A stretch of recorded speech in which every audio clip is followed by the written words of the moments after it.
थक गए आप सब, गर्मी बहुत है। हाँ, एक बारी और ऐसा जय भीम करेंगे कि चंडीगढ़ तक आवाज जाएगी। ठीक, जय भीम। साथियों, सबसे पहले मैं अपने सभी संतों, गुरुओं, महापुरुषों को, जिसमें खासकर महात्मा ज्योतिबा फूले, छत्रपति शाहू जी महाराज, नारायण पेरियार रामास्वामी जी, बाबा साहब डॉक्टर भीमराव अंबेडकर जी एवं मान्यवर साहब श्री काशीराम जी को नमन करता हूं। मान्यवर साहब श्री काशीराम जी की एकमात्र उत्तराधिकारी हमारी आदरणीय बहन कुमारी मायावती जी को भी नमन करता हूं। उत्तर प्रदेश की 4 बार मुख्यमंत्री, लोकसभा व राज्यसभा की कई बार सदस्य रही आदरणीय बहन कुमारी मायावती जी, जिन्होंने सभी एससी, एसटी, ओबीसी एवं अल्पसंख्यक समाज के साथ साथ सब समाज में से गरीबों और कमजोरों के लिए अपना पूरा जीवन समर्पित किया है। तो मुझे गर्व है कि मुझे ऐसे महान नेता के नेतृत्व में काम करने का मौका मिल रहा है। आदरणीय बहन कुमारी मायावती जी का मैं हार्दिक अभिनंदन और आभार व्यक्त करता हूं। साथियों, आज यहां मंच पर मौजूद श्री आनंद कुमार जी, हमारे national vice president, Shri Randhir Singh Beniwal ji, Kuldeep Baliyan ji, Rajveer ji, Manoj ji, Surendra ji और साथ ही साथ प्रदेश कमेटी के सभी पदाधिकारी एवं वरिष्ठ नेतागणों का मैं हार्दिक आभार व्यक्त करता हूं। साथियों, आज आप यहां पर बीएसपी की कैडर मीटिंग में शामिल हुए हैं। सबसे पहली बात, जो आज यहां महिलाएं इतनी बड़ी संख्या में मौजूद हैं, आप सबको देखकर, आप सबसे मिलकर बहुत अच्छा लगा। आप सभी का मैं तहे दिल से धन्यवाद करता हूं। साथ ही साथ हमारे कुछ जवान युवा साथी भी यहां मौजूद हैं बीएसपी के कैडर में, तो आप सभी का भी मैं तहे दिल से धन्यवाद और शुक्रिया अदा करता हूं कि आप आज यहां कैडर की मीटिंग में शामिल हो सके। साथियों, जैसा कि आपको मालूम है, आप सब बीएसपी के बहुत पुराने सिपाही, आप सब यहां पर तब से हैं जब से मान्यवर साहब ने पहला कदम उठाया था अपने दबे कुचले समाज को न्याय दिलाने के लिए। आप सबके बीच में मैं कोई ऐसी बात नहीं कह पाऊंगा जो आपको मालूम ना हो। आपने मान्यवर साहब का, आपने बहन जी का संघर्ष ना सिर्फ देखा और सुना है, बल्कि आपने उस संघर्ष में हिस्सा लिया। आपने उनके साथ कदम से कदम मिलाकर चले और आज आपने बीएसपी को, इस मूवमेंट को, इस मिशन को एक ऐसे स्तर पर लाके खड़ा कर दिया कि आज राजनीति में, भारत की राजनीति में हमारे समाज को कोई नजरअंदाज नहीं कर सकता।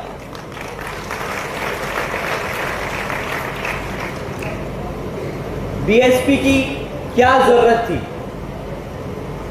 बीएसपी की इस भारत में, यहां की राजनीति में क्या जरूरत है?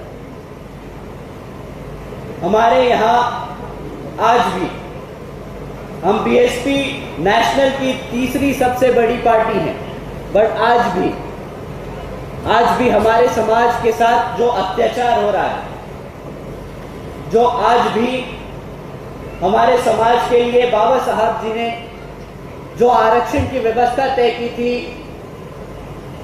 कॉन्स्टिट्यूशन में, उसके लाभ हमें आज भी पूरे नहीं मिल पा रहे।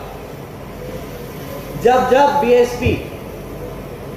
बीएसपी ताकत, जब बीएसपी पावर में रही, तब आप सबने अपने समाज के हर एक व्यक्ति को बढ़ते हुए एक अपना अच्छा जीवन व्यापन करते हुए महसूस और देखा। परंतु जब से हम पावर से बाहर हैं, तो जो अत्याचार पहले होते थे वो अब फिर से धीरे धीरे बढ़ने लगे। आज हम ऐसे मोड़ पे आकर खड़े हो गए हैं कि हमें बीएसपी में वही दोबारा से जान भरनी होगी, जिस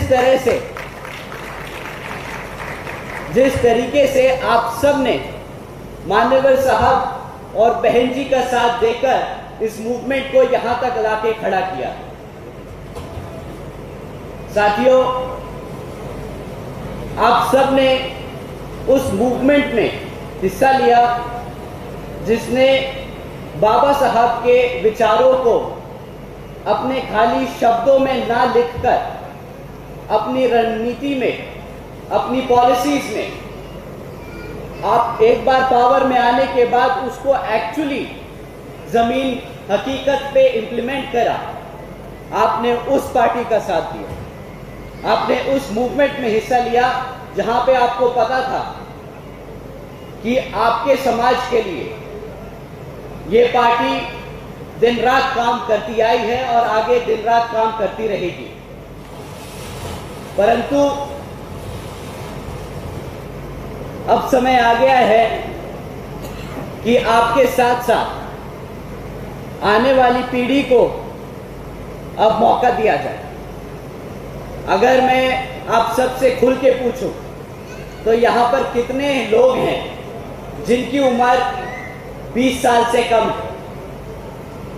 कितने बच्चे हैं जिनकी उम्र 20 साल से कम है?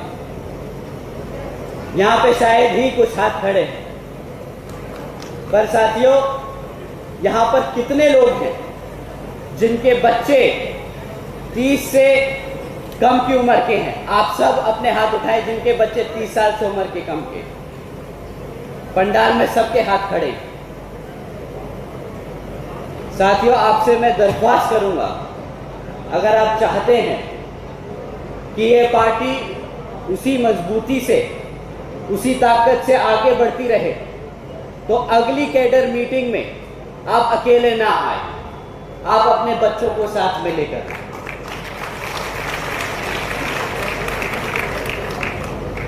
जब ये मूवमेंट चालू हुआ था तो आप सबकी भी उम्र 18, 20 साल, 30 साल की रही थी। आज आप सब इतने बड़े हैं कि आप हम सबको, युवा पीढ़ी को समझा सकते हैं, हमें दिशा दे सकते हैं, हमें बता सकते हैं कि क्या सही और क्या गलत है। आप हमें आशीर्वाद दें, आप हमें समझाएं, ताकि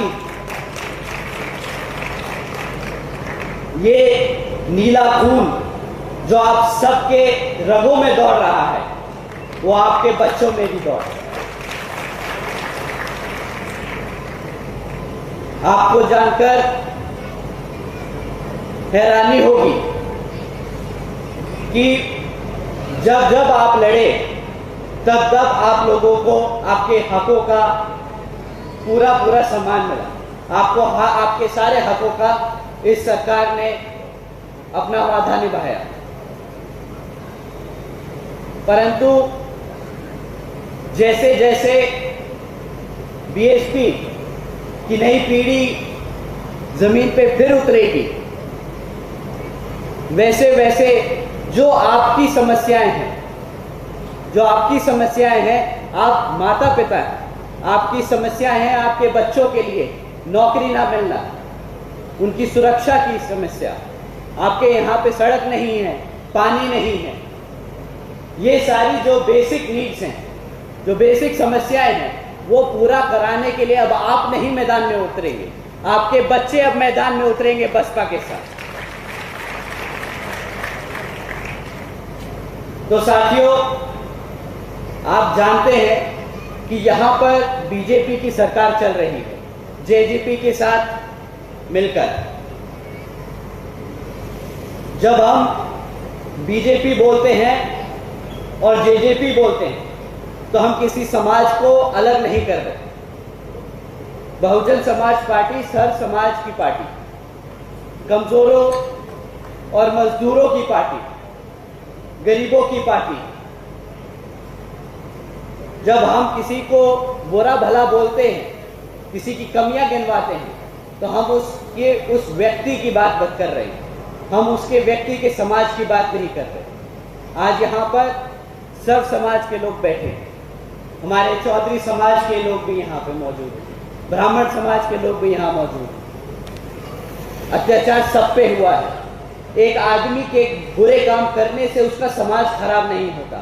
हमने ये देखा है, 2007 में देखा है, उससे पहले हर एक इलेक्शन में देखा है, यूपी में देखा है, यहाँ तक कि हमने हरियाणा में भी देखा है।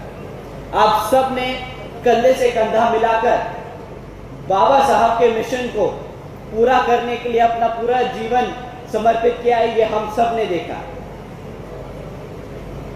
तो जैसे कि मैं आपसे कह रहा था कि यहाँ पर बीजेपी की सरकार चल रही है, वो मानववादी सोच रखने वाले लोगों की सरकार चल रही है।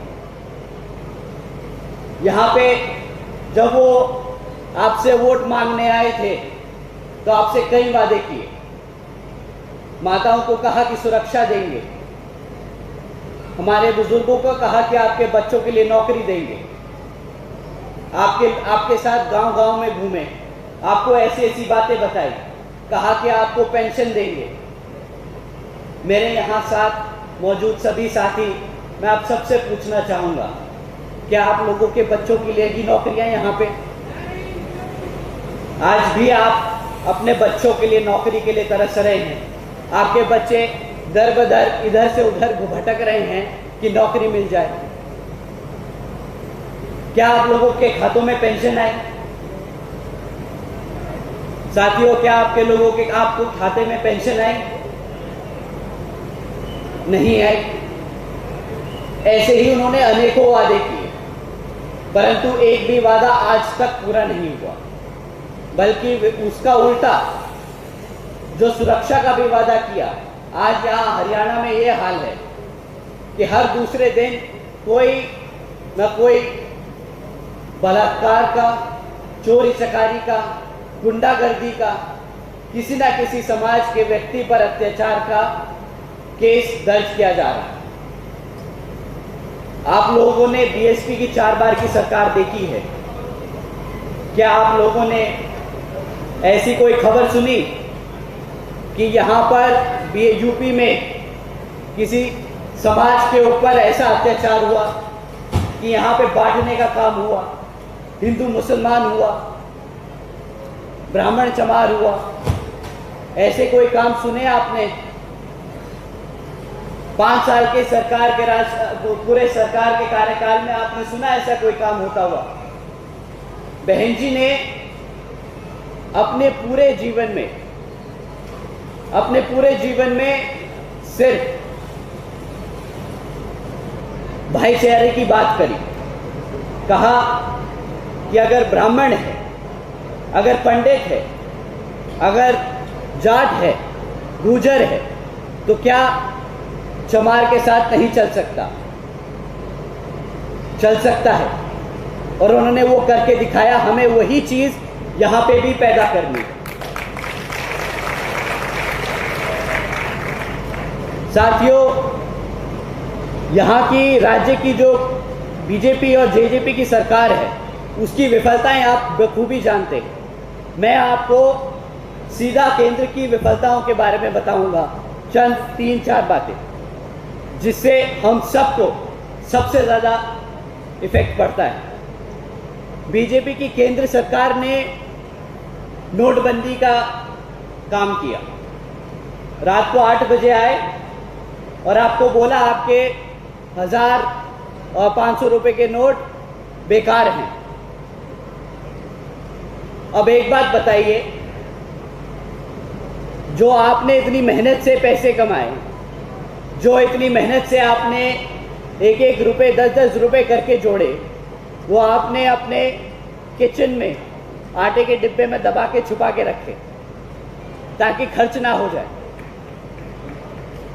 एक समय के बाद आपने वो पैसे इस्तेमाल करने थे अपने बच्चों के लिए कि अगर कोई मेडिकल इमरजेंसी हो, अगर कोई ऐसी इमरजेंसी आए ताकि आप वो पैसे इस्तेमाल कर सकें। परंतु मोदी जी ने क्या कहा आपसे कि कल से आपके 500 और 1000 के नोट बंद हैं, कोई काम के नहीं। एक बार भी नहीं सोचा जो यहाँ की 90% जनता है वो कैसे जीती है, वो कैसे काम करती है, कैसे बचाती है।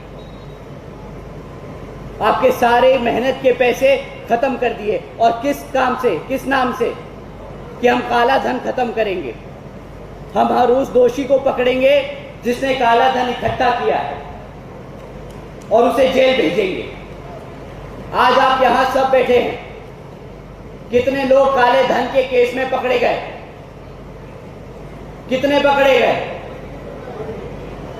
कितने लोग जेल गए और कितने लोगों के पैसे मर गए।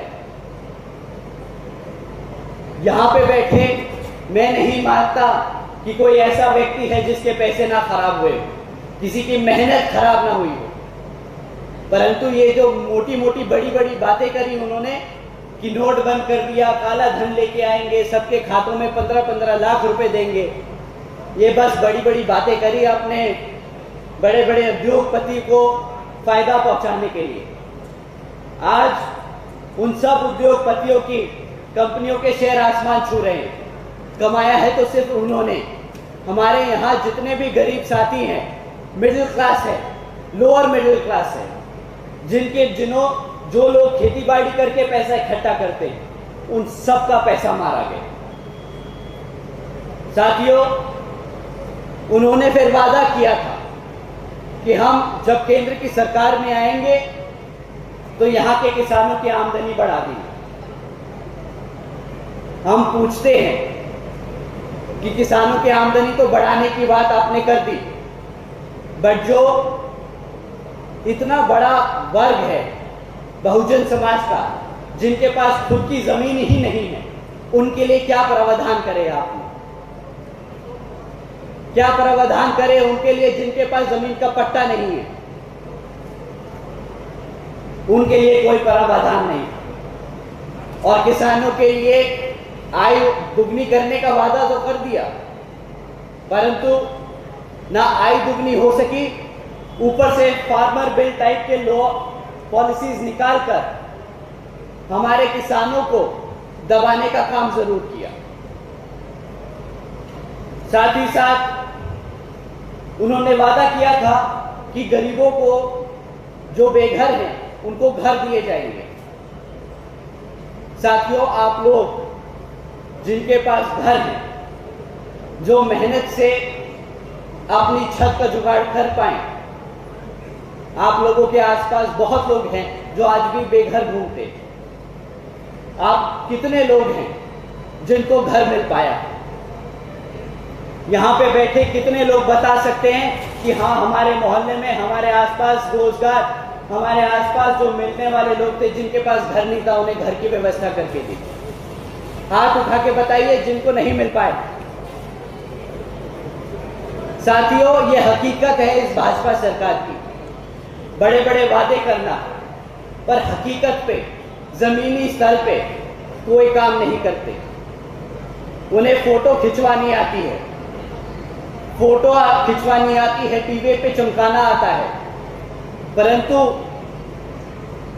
जो समाज उनके लिए वोट करा था, जिस समाज को उन्होंने ये झांसा दिया था, उस समाज को वो भूल गए। उस समाज के साथ बीएसपी आज से नहीं, मान्यवर साहब के समय से खड़ी। और आज मैं आप सबके सामने हाथ जोड़कर खड़ा हूं कि अब आपको अपने बच्चों को आगे लाना पड़ेगा, ताकि ये जो ताकतें आज केंद्र सरकार में हैं, राज्य की सरकार में हैं, उनको हराने के लिए आप ही का खून आगे लगेगा। ताकि आपके बच्चों का भविष्य उसी तरीके से सफल हो सके जैसे आप लोगों के लिए बहन जी ने किया है अपने 4 बार के शासनकाल में। साथियों, अब मैं आपको बहन जी की कुछ काम बताना चाहूंगा, जो मैं चाहूंगा कि आप आगे जाके अपने मोहल्लों में, अपने गांव में, अपने सभी साथी लोगों को बताएं, ताकि वो भी जागरूक हो कि बीएसपी से क्यों जुड़ना चाहिए, बहन जी ने क्या काम किया, आपको क्या फायदा है बीएसपी के साथ खड़े होकर। साथियों, बहन जी ने अपने 4 बार के शासनकाल में लंबे चौड़े कभी वादे नहीं किए थे। उन्होंने समाज के साथ, सर समाज के लिए, कानून व्यवस्था के साथ साथ सामाजिक व्यवस्था के लिए अनेकों काम करके दिखाए। जैसे आदरणीय बहन जी ने अपने सभी संतों, गुरुओं और महापुरुषों के सम्मान में कई जिले, कॉलेजेस और यूनिवर्सिटीज के नाम रखे, जैसे गौतम बुद्ध यूनिवर्सिटी, अंबेडकर यूनिवर्सिटी, छत्रपति शाहू जी महाराज यूनिवर्सिटी, महात्मा ज्योतिबा फूले नगर, महामाया नगर, संत कबीर नगर। और बहन जी ने ये नाम इसलिए रखे ताकि आने वाली पीढ़ी कभी भी अपने संतों, महापुरुषों को ना भूले। अगर नाम लेगी, उनके कॉलेजेस में नाम, उनके नाम के कॉलेजेस में जाके पढ़ेगी, तो एक बार उनके बारे में जानने की कोशिश जरूर करेगी। वो कहते हैं कि अगर किसी समाज को खत्म करना है तो उसको उसके इतिहास से अलग कर दो। बहन जी ने अपने समाज को आगे बढ़ाने के लिए, अपने महापुरुषों को अपने आने वाली पीढ़ी के लिए तैयार करने का काम किया। अब बस आपका एक साथ चाहिए कि अपने बच्चों को पढ़ा लिखा कर उन कॉलेजेस और उन यूनिवर्सिटीज में भेजें, बीएसपी से जोड़ें, ताकि वो फिर आगे बढ़कर अपने समाज के लिए, अपने साथियों के लिए काम कर सके।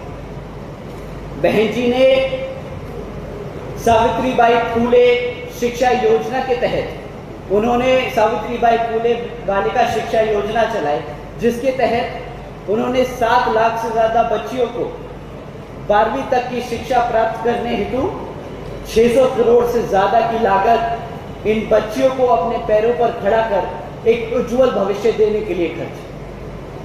क्या यहाँ की सरकार आप लोगों के सामने आके ऐसा बोल सकती है कि वो, उन्होंने आपके बच्चों के लिए कितना पैसा खर्चा, उन्होंने कितना टाइम लगाया, कितनी मेहनत करी अपनी बच्चियों को, आपके बच्चियों को आगे बढ़ाने के लिए?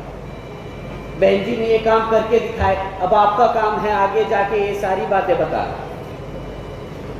आदरणीय बहन जी ने देश में पहली बार सरकारी कॉलेजेस में सरकारी कॉलेजेस के स्टूडेंट हॉस्टल्स में अन्य पिछड़े वर्गों के छात्रों के लिए 27% आरक्षण की व्यवस्था तय की। बहन जी ने सब समाज के बच्चों के लिए ध्यान रखा। उन्हें पता था कि अगर किसी तरह कॉलेज में दाखिला हो भी जाए तो वहां रहने की व्यवस्था नहीं हो पाती, खर्चा बहुत आता है। तो उन्होंने उन कॉलेजेस के हॉस्टल्स में 27% आरक्षण की व्यवस्था तय की, ताकि हमारे सर समाज के साथ साथ पिछड़े समाज के बच्चे भी आगे पढ़ के आगे बढ़ सके। आदरणीय बहन जी ने महामाया गरीब बालिका आशीर्वाद योजना के तहत 3,25,000 बच्चियों को 1 लाख रुपए देने का काम किया। साथियों, बहन जी ने इस योजना के तहत 3,250 करोड़ रुपए अपनी बच्चियों को देने का काम किया। अपने समय में 3,250 करोड़ रुपए बहन जी ने अपनी बच्चियों को दिए, ताकि वो अपना जीवन व्यापन एक इज्जतदार तरीके से व्यापन कर सके, उन्हें फाइनेंशियली मजबूत कर सके। क्या यहाँ की केंद्र सरकार या राज्य सरकार आप लोगों के सामने आके खड़े होकर ये बोल सकती है कि उसने कितने पैसे दिए आपके? 200 रुपए, 300 रुपए, 1100 रुपए की बात करते हैं। 1100 रुपए, 1200 रुपए में किसका घर चल रहा है आज की डेट में? राशन मुफ्त में देने की बात करते हैं। मुफ्त राशन देके क्या आपके बच्चे अपने पैरों पर खड़े हो पाएंगे? आप ही खुद बताइए। हमारी माताएं घर में बैठती हैं, उन्हें देखना पड़ता है घर का हिसाब किताब। मैं आपसे पूछना चाहूंगा, क्या 1200 रुपए में आप अपना घर चला सकते हैं? क्या फ्री राशन अगर मिल जाएगा तो आपके बच्चे क्या अपने पैरों पर खड़े हो पाएंगे? मैं यहां बड़े सभी बुजुर्ग बैठे हैं, मैं आपसे पूछना चाहूंगा, अगर आपका बच्चा नौकरी नहीं करने जाएगा, काम पे नहीं जाएगा, तो क्या करेगा? आवारागर्दी, गुंडागर्दी, गलत रास्ते पे चलने, यही सब काम होंगे ना। आपको अपनी पीढ़ी को एक उज्जवल भविष्य अगर देना है तो इन सब फालतू के वादों में मत आइएगा। मुफ्त में ना राशन से, ना बिजली से, ना ये 500-1500 रुपए के पेंशन से।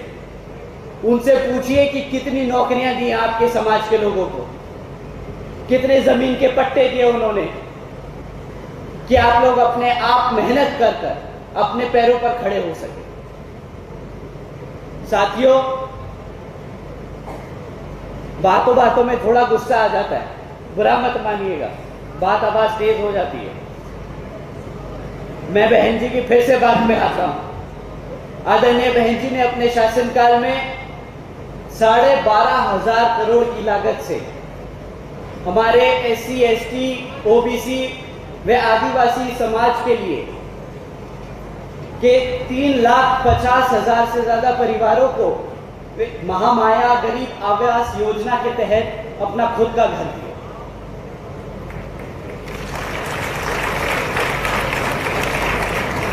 साथ ही साथ आदरणीय बहन जी ने अपने शासनकाल में 90,000 से अधिक शिक्षकों को सरकारी नौकरी दी। 1 लाख से अधिक सफाई कर्मचारियों की भर्ती करी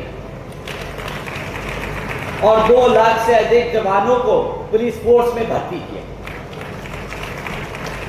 और साथियों, जब ये काम हो रहे थे तो मेरी उम्र थोड़ी सी कम थी, परंतु जब मैं बहन जी के साथ और हमारे वाइस प्रेसिडेंट के साथ आप सबके बीच में आने का मौका मिलता था, तो आप सबके साथ, आप सबके बीच में मैंने ये सबसे बातें सुनी, सब समाज से ये बातें सुनी कि बहन जी ने जब ये नौकरियां दी तो किसी एक जाति या किसी एक धर्म के आधार पर नहीं दी। उन्होंने हर समाज से, हर परिवार से एक एक बच्चे को उन नौकरियों में उस नौकरी को देने का काम किया ताकि सर्व समाज अपने पैरों पर खड़ा हो सके। साथियों, आदरणीय बहन जी ने SC, ST, OBC एवं अल्पसंख्यक समाज के साथ साथ सर्व समाज में से गरीबों और कमजोरों को मुफ्त में राशन देने जैसी योजनाएं कभी नहीं चलाई। उन्होंने ऐसे ठोस कदम उठाए जिसके तहत हम अपने पैरों पर खड़े हो सके। अब आपका काम है कि आप अपने बच्चों को आने वाले कैडर मीटिंग में भेजें, सेक्टर और बूथ लेवल की कमेटियों में उनको आगे प्रमोट करें।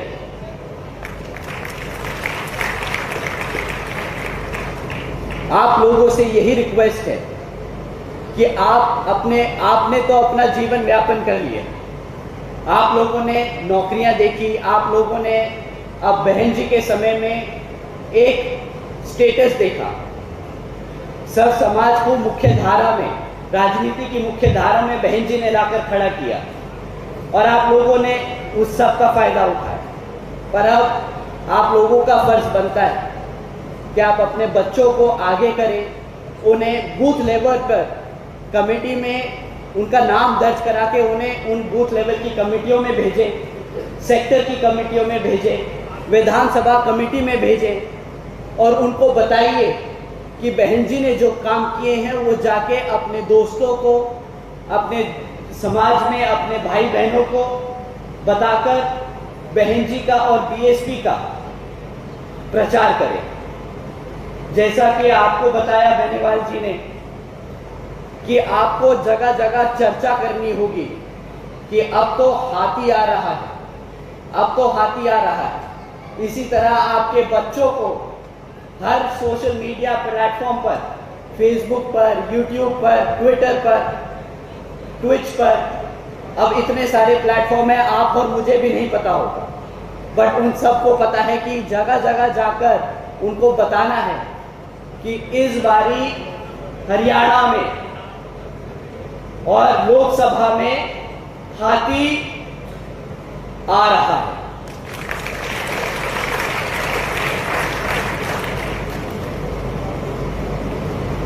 साथियों, जैसा कि आपको मालूम है कि हरियाणा में भी अब कुछ समय में विधानसभा के आम चुनाव होने वाले हैं और विरोधी पार्टियां अब किसी भी हद तक गिरकर साम दाम दंड भेद आदि का इस्तेमाल कर सकती हैं। विरोधी पार्टियां फिर से आप लोगों के बीच में आकर मुफ्त में राशन और बिजली देने का वादा कर सकती हैं। बट आपको ध्यान रखना है कि मुफ्त में कुछ नहीं मिलता, मुफ्त में कोई अपने पैरों पर नहीं खड़ा हो सकता। अगर आपको अपने समाज को, अपने बच्चों को दोबारा से फिर से अपने पैरों पर खड़ा करना है तो उनको मेहनत करवानी पड़ेगी, उनको पार्टी के साथ दोबारा से समाज में झोंकना होगा, इस मिशन में, मूवमेंट में झोंकना होगा। और मैं ये अकेले नहीं लड़ सकता, मुझे आप सबका साथ चाहिए, आप सबके बच्चों का साथ चाहिए। तो आने वाली अगली मीटिंग में मैं आप सबसे रिक्वेस्ट करूंगा कि आप अपने बच्चों के साथ आएं, चाहे उम्र जो भी हो, छोटे से छोटा बच्चा और बड़े से बड़ा, सबको मैं यहां कैडर मीटिंग में मिलना चाहूंगा। विरोधी पार्टियां आपको धन के आधार पर बांटने का काम कर सकती हैं, हिंदू मुसलमान कर सकती हैं, जाति के आधार पर बांटने का काम कर सकती हैं, झगड़ा करवाने का काम कर सकती हैं, गलतफहमियां पैदा करने का काम कर सकती हैं। पर साथियों, आपको ध्यान रखना होगा, आदमी गलत हो सकता है, उसका समाज नहीं। आदमी गलत हो सकता है, उसका समाज नहीं। छत्रपति शाहू जी महाराज ही थे जिन्होंने बाबा साहब को मौका दिया, जिन्होंने पहली बार आरक्षण की व्यवस्था तय की। साथियों, अगर वो कदम ना उठाते तो शायद आज हम यहाँ आप सबके साथ यहाँ नहीं खड़े हो पाते। तो सर्व समाज को जोड़कर सबके साथ आगे बढ़ने का काम बीएसपी ने कोशिश की है, बहुत हद तक करके भी दिखाया है। और आगे आने वाले समय में आप सबका साथ अगर मिलता रहा तो बीएसपी आने वाले आम चुनाव में पूरे देश में, लोकसभा में और अलग विभिन्न प्रदेशों में फिर से बहुत बड़ी सरकार बना पाएगी। साथियों, विरोधी पार्टियों के चमचे आज आप लोगों के बीच में घूमने का काम कर रहे हैं। वह अपने आप को बाबा साहब का समर्थक, उनका फॉलोअर बताकर पार्टियों के नाम रख रहे हैं। कोई पहले अपनी पार्टी का नाम कुछ रखता है, उसके बाद फिर उसके सामने कांशीराम जी का नाम जोड़ देता है, ये दिखाने के लिए कि मैं बहुजन समाज का हितैषी हूं। पर साथियों, नीले झंडे वाले बहुत हैं यहां पर, जैसे भेड़ के रूप में भेड़िए, लेकिन आपका झंडा वही है जिस पर हाथी का निशान है। तो साथियों, हमें बाबा साहब के दिखाए रास्तों पर चलकर, मान्यवर साहब के बताए तरीकों का इस्तेमाल कर और बहन जी के बेबाक अंदाज को अपने दिल से और दिमाग से अपनाना होगा। आप सब बहन जी का तेवर जानते हैं, उन्हें इस देश की शेरनी यूं नहीं कहते, उन्हें आयरन लेडी यूं ही नहीं कहते। आप सब ने उनके साथ उनका काम देखा है, तो आपको अपने समाज में हर एक व्यक्ति को दोबारा से एक बार फिर से याद दिलाना होगा कि अगर अपने बच्चों का एक भविष्य देखना चाहते हो, अपने लिए एक समाज में समतामूलक समाज की स्थापना करना चाहते हो, अपने पैरों पर खड़ा होना चाहते हो, तो फिर से बीएसपी से जुड़कर जमीन पे उतरना होगा और आने वाले आम चुनाव में बता देना होगा कि हम आ रहे हैं, हाथी आ रहा है। तो साथियों, आप सब एकजुट होकर समाज के हर एक व्यक्ति को जोड़ने का काम करें और आने वाली कैडर मीटिंग में आप सबसे उम्मीद करता हूं कि आप सबके साथ साथ यहां पर और भी ज़्यादा भीड़ इकट्ठी होगी और आप उन सब से भी बात करने का और मिलने का मौका मिलेगा। अंत में एक बार दोबारा से यहाँ मौजूद सभी माताएं, सभी बहनें, युवा साथी, बड़े बुजुर्ग जो इतनी गर्मी में यहाँ इतनी देर से बैठे इस कैडर मीटिंग को अटेंड कर रहे हैं, आप सभी का मैं तहे दिल से धन्यवाद करता हूँ। यहाँ पर मीडिया बंधु, आप सभी का भी मैं तहे दिल से शुक्रिया अदा करता हूँ कि आप हमारा मैसेज देश के कोने कोने तक पहुँचाने का काम कर रहे हैं। हमारे सभी जवान बीबीएफ के साथियों, आप सभी का भी मैं तहे दिल से धन्यवाद करता हूँ। जय भीम, जय भारत, जय बहन जी। बहुजन समाज पार्टी जिंदाबाद, जिंदाबाद।